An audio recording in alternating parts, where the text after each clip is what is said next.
you doing? We're on our way to the river to celebrate because it's Saturday, May 23rd, which is a very special day for us. It's our anniversary. We've been married for 12 years today, and so we're going to go celebrate with my parents because it's also their 45th anniversary. So we're just going to have some fun today, and so Brother Chuck wanted me to come on here while we're driving down there and go ahead and give our lesson for today because we don't want to miss out on that. He's been having fun sharing with y'all through this weird time, and we're looking forward to getting back with our church family soon. They have come out and released that date, so have your parents check that out on the church's Facebook page. But today we're going to talk about the journey group lesson, and if you want to grab your Bible, we're still looking in the Old Testament, and we're talking about Esther today. We're going to be in the book of Esther. Some information on the book of Esther is the book of Esther and Song of Songs are the only books in the Bible that do not mention the name of God. So we're going to learn a little bit about that and just talk about what your journey group lesson would say about that if we were able to be together at church. So this is about chapters 1 and 2 in the Old Testament of Esther. King, that's a big word, Brother Chuck, Ahasuerus gave a party for all his officials and his helpers. He called for Queen Vashti to join the celebration, but she refused. The queen said, "Nope, not coming to your party." So the king said, "Okay, then be that way," and he sent her away, and she was forbidden to ever come back to the palace. So of course he needed to find him a new queen. So later, after the king's anger had settled down and he was in a better mood, his servant suggested that he find that new queen, that he needed someone to sit beside him and help him rule. So among the girls to be presented before the king was Esther. She was a beautiful Jewish girl. Esther was cared for by her older cousin Mordecai because she did not have a father or mother, for they had died when she was very young. So Mordecai instructed Esther not to tell anyone that she was Jewish.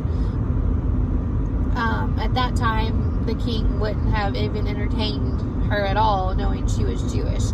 So once the king saw her and she kept her mouth quiet about being Jewish, he saw that Esther was beautiful, and he loved her more than any of the other women, and he decided to make her queen. So one day, Mordecai, while standing at the king's gate, heard that the two guards were planning to kill the king, and he told this news to Queen Esther, because some time had passed and Queen Esther had come to really care for the king, and the king had cared for her and trusted her and all those things. And so when they learned that people were gonna try to kill him, Mordecai knew he needed to let the queen know so she could tell the king.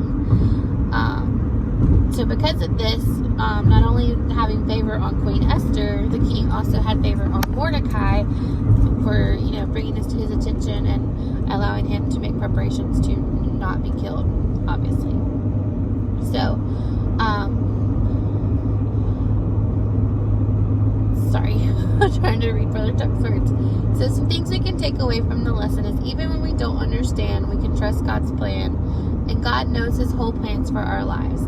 At first, Esther may not have understood why she couldn't say that she was Jewish, but God still used her and her uncle Mordecai to be a blessing to the king, and you'll learn probably in more coming weeks of all that Esther really did do for the king and for the Jewish people as well. So, we hope y'all have a great weekend. It's Memorial Day weekend, so don't forget to just take some time to remember those that lost their lives saving our country. It is a time to spend with family and have fun, but the ultimate reason for this long weekend is to remember those that sacrificed so much for us by fighting for our country. So on Monday, make sure you take a moment to pray and thank God for those lives, and just to remember them and talk about them with your family, whether you know someone personally or you just know them from the history books or whichever. Just take that time to remember them. We're thankful for Brother Chuck's dad. He fought for us when he was alive, and so that's one person that we particularly remember among the many others that have sacrificed for America. So I'm going to pray for y'all and us, and I just hope that y'all have a great weekend. So let's pray. Dear God, thank you for this day. Thank you for all the children, Lord, that are at Canaan Baptist Church and just what they mean to us. And please give them a feeling of how much we miss them, and we can't wait to see them, Lord. And I pray that they're having a good time, Lord, as they're finished. They've all finish school, Lord, for this year, even though it wasn't the way we would have wished, Lord. God, but that they all finished strong, and now they can spend the next few weeks into months celebrating summertime and just getting out and having fun, Lord. And as we kick that off this weekend, Lord, but as we also take the time to remember those that lost their lives fighting for the freedoms we have here in America, Lord. Thank you just for what all the families mean to our church and to us, Lord. Keep us all safe, Lord, and just be with us as we go through the rest of this weekend.